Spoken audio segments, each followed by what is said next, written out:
All right. Well, join me again for the third time. I cannot believe I have that distinct honor of saying the legend and the icon living Mr. Ernie Hudson joins us again on the program. Ernie, welcome back to the show.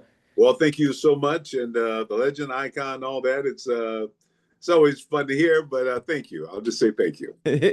Yeah, I know. You might have a different way of receiving it, but it's meant with the most reverence as humanly possible because you've earned that status in cinematic history. You know what? I think that you hold a distinction of several Mount Rushmores, not just in cinematic history, but an all-time mustache as well. I've been trying to get one like yours for a long time. Well, yours look great, man. I love it. I love it. Yeah.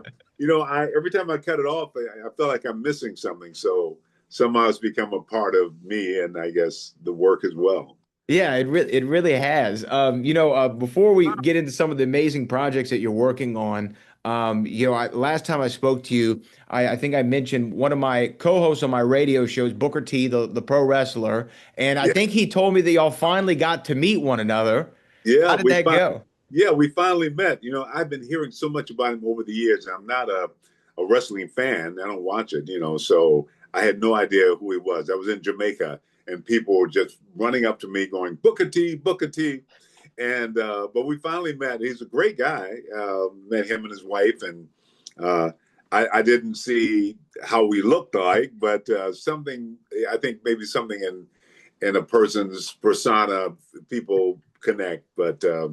But I was really happy to meet him and see he was, he's an impressive man. But like I said, I didn't see the look-alike thing, but it's all good. But you know what? Maybe the essence, the Yeah, spirit, the yeah, spirit the is there. spirit. Yeah, yeah, You have and so much going on right now. I want to start off with Boston Blue.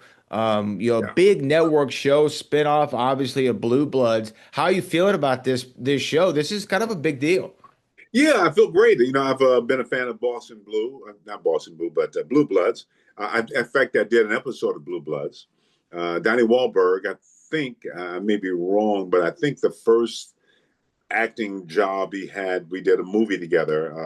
It was called Butter. Later, it was called Never Too Big. So we got a chance to work on that. I've known him for a number of years. To get a chance to work with him, I'm so happy for him to have this spinoff.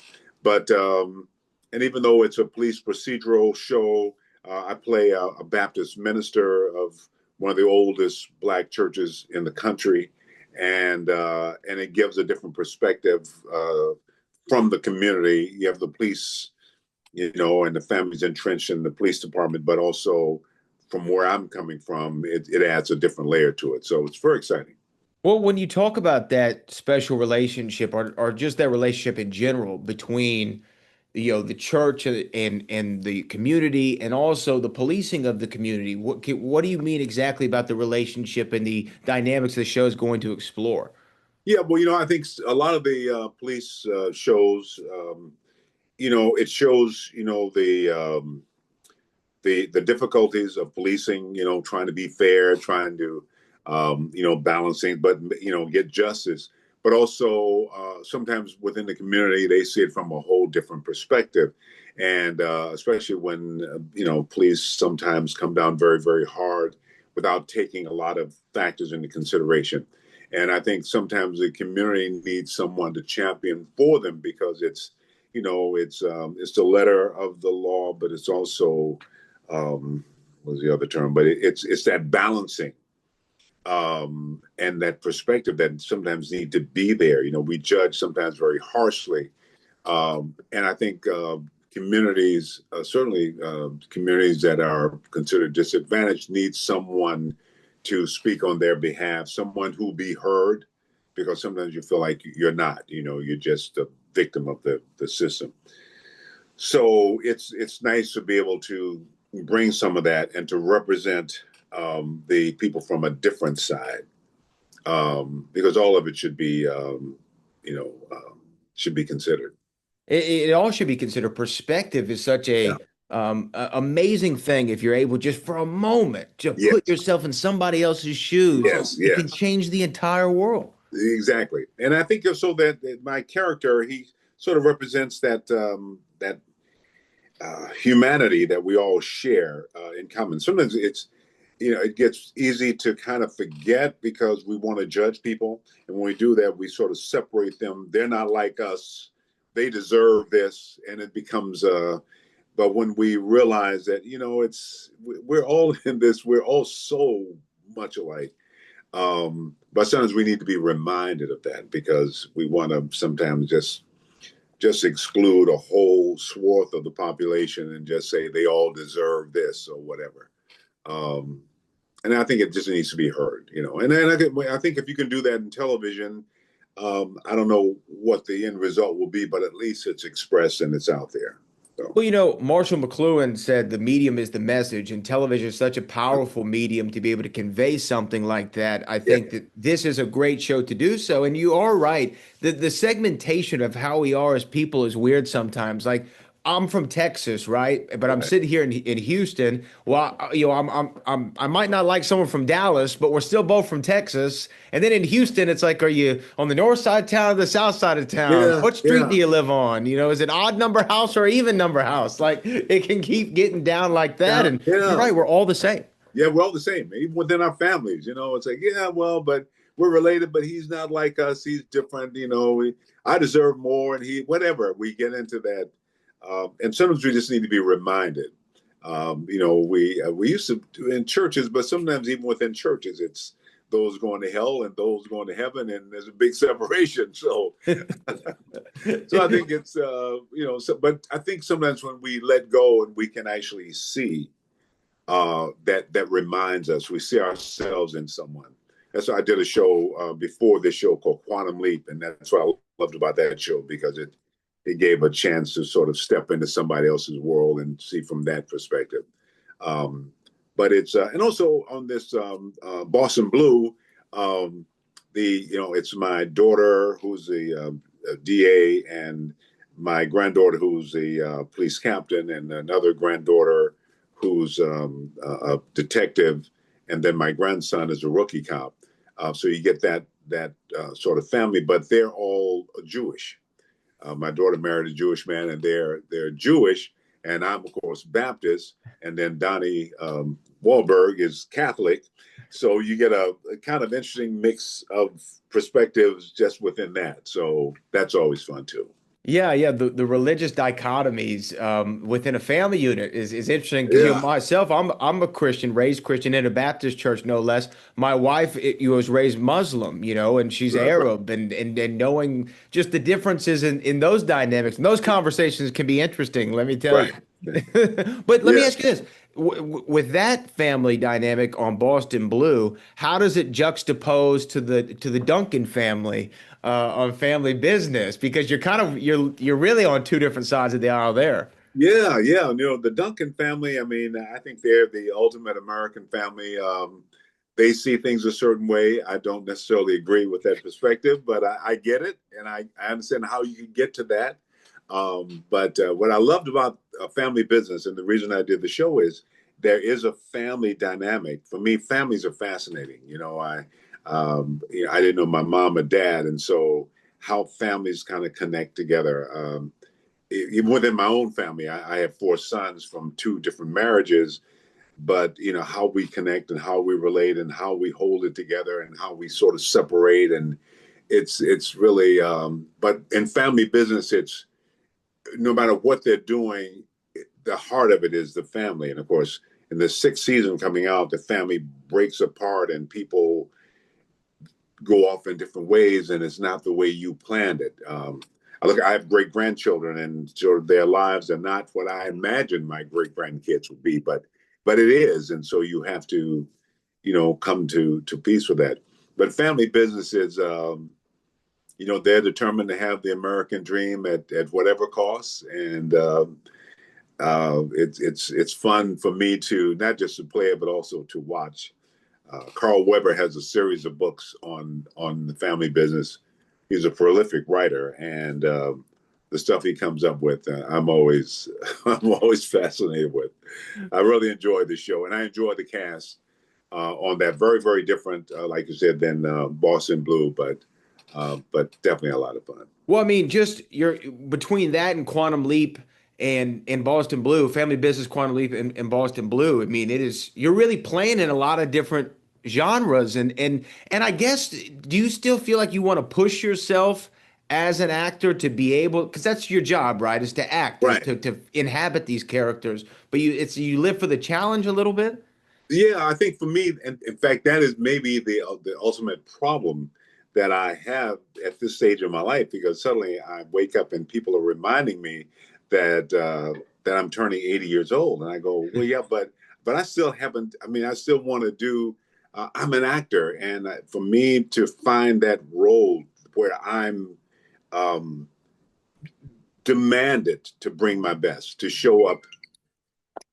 I'm sorry that You're fine. I thought I put on Do Not Disturb, but I want to find that role. A lot of people ask me to do films, and they'll say, "Oh, but you only working one day. We only need you to do this thing." I'm like, "Yeah, you don't understand. I want to work. I want to come to the set and just dig deep and find that."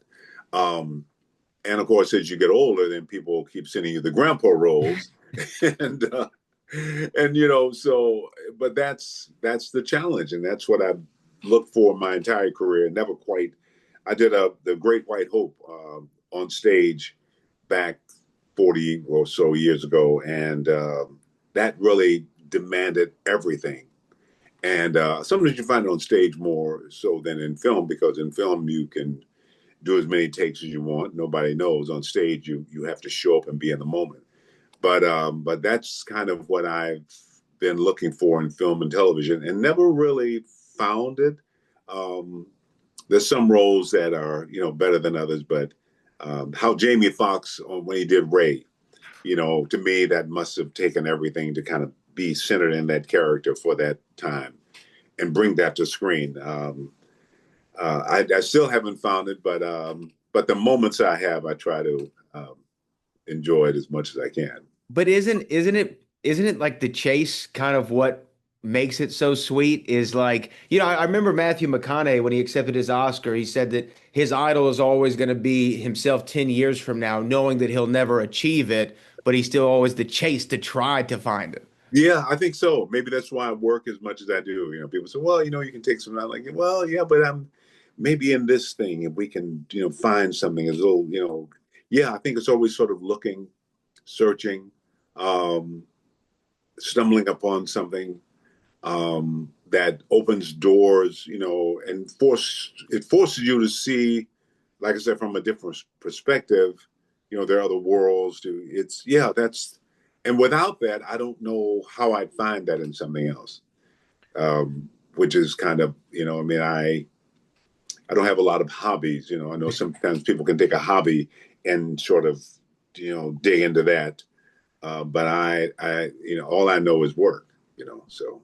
And there's nothing wrong with that. But when you go back to when you did the Great White Hope and being on stage, the difference in being on stage versus acting in film or television is not only is the one take, and not only is it different every time you do it because the rhythms are different, the reactions are different, but you get that instant audience feedback, which as Yes. an actor was probably the best thing to know, like, oh, it landed. You could Yeah, hear the yeah, yeah. tears going down the face or the laughs or what Right. have you. Yeah. Yeah. No, when you're in that moment, it's when you're there, when I mean, and every night is different. I mean, you can't like plan it's going to be this way. Every night is a discovery.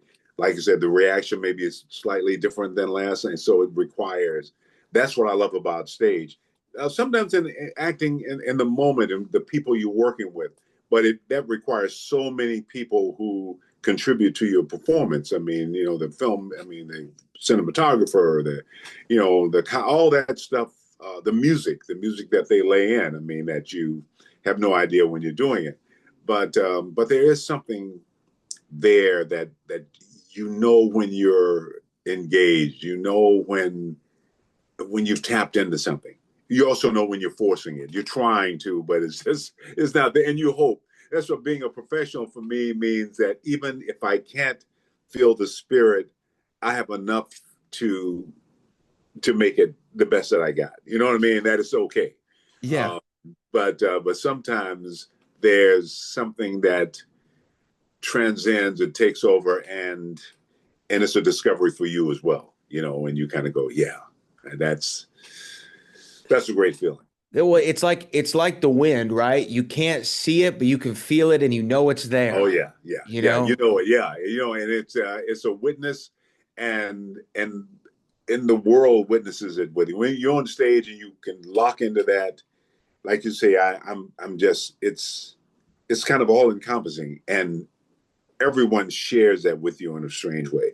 Um, and that's a wonderful thing. That's why I act. I haven't found that for me with anything else that I've done. This, and maybe it's also that search um, that kind of keeps me in this acting part, as opposed to I have a lot of friends that went into directing and writing and producing and doing other things. I'd like I like characters, discovering characters. Well, and that's what I was going to ask you because you talk about, being a patriarch in, family business or in Boston Blue, and not having that father when you were younger. For me, in June, I just lost my father at 80 years of age, Wow. and I appreciate that. And to me, I'm thinking I'm 32 years of age right now, and if God bless that I live a long life, I'll have lived on this planet longer without a father than with a father. And I Yeah. started thinking about raising a family and how am I going to navigate this? How did you, one, find out to how to navigate your own family unit, and two, portray that on screen? Yeah, it's we grow up and back. I was born in the 40s. I was born in Yeah. 45. Growing up in the 50s, you know, I had my uncles who were examples of, you know, all very, very different, but they all brought something to the table. And television, you learn a lot when you're watching movies, how you respond, you know, um, for me, the single thing I wanted to do more than anything else was just to be a dad. I wanted to be a dad and show up in ways that nobody ever showed up for me. And so I got that chance at 19. And so I had my two sons. And then when that marriage ended, which was, we were just kids, really, the two boys came with me. And so I was a single dad and trying to do, but I think a lot of it was probably from TV shows like Father Knows Best or whatever, being that image of what I thought this is the way, and if I do it this way, they're gonna turn out this way, and I'm gonna get these results. And in reality, life doesn't work that way. And so, my kids, grew up with me. I had four sons together, but suddenly the two that I raised, that I put everything into Christmas and giving all the things that I never got, they don't celebrate Christmas. I'm like, what? I was, you got to go to school. And so 9 o'clock, bedtime, no exceptions. My grandkids are staying up till 10, 11 o'clock at night. I'm like, oh, wow. So Yeah, we're where, all where did where different. what happened here? Yeah, I was Yeah. like, really? So, and now being a grandfather, I don't know. I didn't think that far ahead. I don't know quite how to navigate that because I'm still working. I'm not, a grandfather who retired.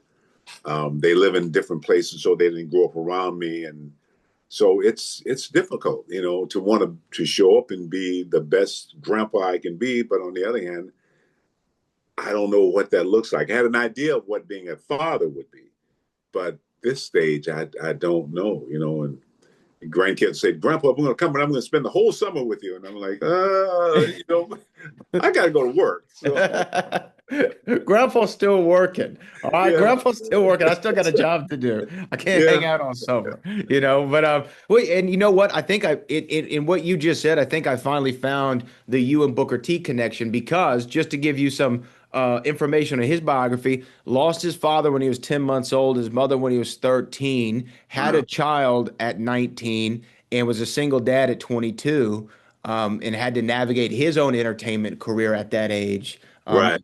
Perhaps you'll embody a similar spirit in that regard. Absolutely. I felt that when we met. I really felt the connection.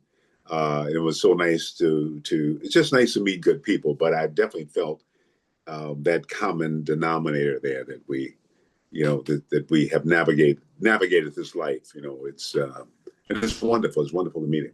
Absolutely. A couple more questions before I let you go. Thank you so much for your time, as always. I know that we've talked about stage, we've talked about the screen. Now you're also lending your voice to the next iteration of Toy Story, and voice acting is a whole nother challenge in its own right. You're not in the same room with the actors a lot of the time. You're in a booth by yourself, reading the same line over and over again. How do you approach a role like that, and what's the technique? Yeah, I think and I meet a lot of young people say they want to be actors, or they're starting out in their careers. I knew when I discovered acting that I really had to be prepared. I didn't feel I had anything that would justify someone hiring me just because. I had to bring something to the table that maybe someone else wasn't bringing. And I also knew I had to prepare to do it all. So if it was stage, I wanted to be ready. If it was television, if it was film, which is not the same quite as television, if it's voiceover work, whatever that was, I felt I had to really. And so the early training and I just felt that no matter what, I'm ready. I just like to work. So if it's Toy Story or there's going to be another Ghostbuster animated show or whatever it is, and I've done quite a bit over the years. But acting, in front of the camera is that's basically what I do. But I also know that, the voiceover work, but there it's a little more difficult because you don't have, you're not in a set. You can step into a set and they can create that environment for you. So it's easy to slip into that universe and believe, you have all this stuff around you to work with. Whereas I don't know how the artists are going to really, what it's going to really look like. And also, all they have is your voice, and so that expression, you're sort of inspiring them how they create. So it's just really dependent on a lot of factors. That acting, at least I have my physical body, I have my voice. That much I can control. Well, up until now, AI might have something else to say about that. But so so you have to trust, but you're with good people, and when you step into a franchise like Toy Story, I mean, these are the best of the best, and I'm just so honored to get a chance to work so many of the people I've worked with in different projects over the years, but. I'm just thankful to get a chance to play in this area, and also with something like Toy Story. I know this will be something that the grandkids will see and the great grandkids will see. So it's nice to be a part of that. Oh yeah, and it's definitely. I mean, Toy Story is the pinnacle, I think, of those type of films. It's the number one of Yeah, all time, right? yeah, So, yeah. That and I'm always, over the years, I've been, why haven't they called me? I mean, I'm here. It's like I keep raising my hand, like I'm here. But it's nice to, out of the blue, they said, hey, would you want to do this thing? Um, the combat Carl Weathers, I guess, had did the original. They didn't tell me this, so I've been in the studio working without knowing that, and then the fans actually said, Carl did that, and I go, oh, and I realized maybe they didn't tell me because they wanted me to sort of do my own thing with it. Um, and if I had known, Carl was a good friend, and I'm sure I would have probably deferred a lot to. So it was kind of nice to come in and just do my own thing. But it'll be interesting. It's always interesting to work. always interesting to work. Well, there's a film I've asked you about twice. You may or may not remember, but I always want to know if you've seen it yet because it was released a few years ago. It is 89. It is Collision Course with Jay Leno and Pat Morita. Have you gotten around to it yet, Ernie? I'm going to ask you No, until you see no, it. no. So where'd you find it? I don't even know It's where to on find it. YouTube. I'm gonna send it to your publicist so that you Oh, can okay. see the movie. Oh, okay. Yeah, no, I haven't. Well, it was so weird because we started the movie and then we filmed about a week and a half, and then they fired the director and they started all over again. And then we started, and then there was a problem, and then we shut down for a minute, and we started back up again. and then we got into it, and then they said they ran out of money, and would I do the last part kind of without getting paid? I'm like, no. So, so I Well, have when you no watch idea. it, there's a great scene with you and Jay Leno, where y'all are interrogating a guy and you trick a perpetrator, and you trick him into thinking that you don't have a warrant, but you do have the warrant. It's actually the best part of the movie. Is Oh, this really? scene? It's the best part of the movie. Oh, wow. Um, Yeah, no, I got a. I remember working with Pat and Jay, and it was a lot of fun. But I just remember being in it was a scene downtown Detroit, so it was right. taking place in Detroit. And I looked around, I go, I'm the only black person here. This is weird. This is downtown Detroit. This is Detroit. Yeah. That's right.